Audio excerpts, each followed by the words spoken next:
Got this tweet from Hermione. Hey, Dan, can you talk about the potential for another horrific forest fire season here in Oregon? Predictions are that we're going to have the driest summer on record. So you're in luck because we actually are planning an entire week of wildfire coverage next week. So stay tuned for that. But in the meantime, a little taste here. Let's turn now to Chief Meteorologist Matt Zaffino. So Matt, what can you tell us about sort of the outlook at this point? Yeah, so Maggie, first of all, to Hermione's question, the forecast for the driest summer on record, I have not seen that forecast. And keep in mind, we usually always have really dry summers here in the Northwest. We get very little rain. We have a wet season, dry season. We are entering the dry season now. So even if we have a really dry summer, it doesn't really mean that we're getting a lot less rain than we normally get because we get so little rain in the summertime anyway. But some considerations for the fire season. And I got to tell you, Hermione's question, I've been getting that really since last fall, since those fires died down. I got those questions all winter, and I've really been getting a lot of them now that we've had such a dry spring. So Hermione, you're not alone. Everybody has been asking me about that. So some considerations. Yes, we have had our record dry spring. It is the driest March, April, May period on record in Portland. We've only had a little over 2.5 inches of rain. So that factors into it because we're setting the table with a really dry landscape going into the dry season already. And then, of course, we have the historic fires last fall. And I think these two things have a lot of people on edge. People are nervous about this, especially when you consider that with those historic fires last fall, we're in the middle of COVID. Nobody could go out. You know, people were feeling a little bit, uncertain anyway. And then you didn't even feel safe in your own home because of the smoke.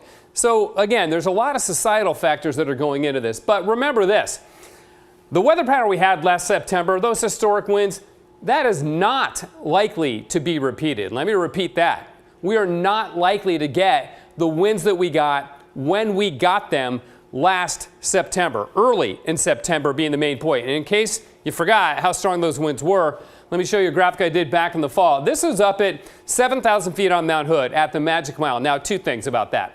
7,000 feet is an elevation above which most of the fires were burning. So granted that, and it's a very exposed location, but still, look at these winds. This is from the 7th to the 8th of September when those winds really cranked up. They were above hurricane force for at least 10 hours straight. And the gusts were between 95 and 106 miles an hour for 10 hours straight. So even if you, let's say, take half of these values, so your sustained winds were 40 and your gusts were 50, and you had that on the fires for 10 hours straight, that's extreme. And I've been forecasting in Oregon a long time, over 30 years. I've never seen winds like this that early in the season. That was a historic wind event. So that's what I mean. We're unlikely to see that 2 years in a row. Now, as far as summer goes, yeah, we are expecting a dry summer, but the odds of that are not really too much higher than normal for us here in the Northwest. They're higher down in the Southwest. What about rainfall? We're expecting a dry summer. That was a warm summer. This is a dry summer. Yes, we're expecting a dry summer. But again, to my point, we usually always have dry summers, so there's nothing unusual about that.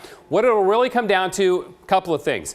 Lightning is one, but really human behavior because most of our wildfires are started by humans now. So human behavior, lightning, and then when we get those fall rains, if they come early or if they come in a kind of a normal pattern, Maggie, and then we get the strong winds after that, that really lessens the chance of having the explosive kind of fires that we had last fall. So I guess my bottom line point would be, yeah, we're going into the dry season. Fire season is always a concern, but just because we had big fires and a lot of smoke last fall does not mean we're going to do that 2 years in a row. Yeah, I think to your point, there's just a lot of, quite frankly, and not to use this phrase lightly, but PTSD. Totally. From last year. All of us feel it. So people it's are stressed out about it. And I think that's why I keep getting that question because everybody's on edge. Now, in terms of dealing with a changing climate, which we are expecting drier summers. And that, of course, can exacerbate fire season. But we're also expecting wetter falls in winter as we go through a changing climate, too. So there's a lot that we just have to wait and see how it plays out. But again, just because we had that tremendous fire season last fall, and if you think about it, it wasn't a bad fire season until we got those strong winds. And that made those fires just blow up. So up until that point, it hadn't been that bad of a season. Then it turned disastrous, of course, for so many people across not only Oregon, but the entire West. Definitely. Love having a scientist on staff. Matt, thank you. Seriously, You bet. your perspective is really valuable. Thank We you. appreciate it.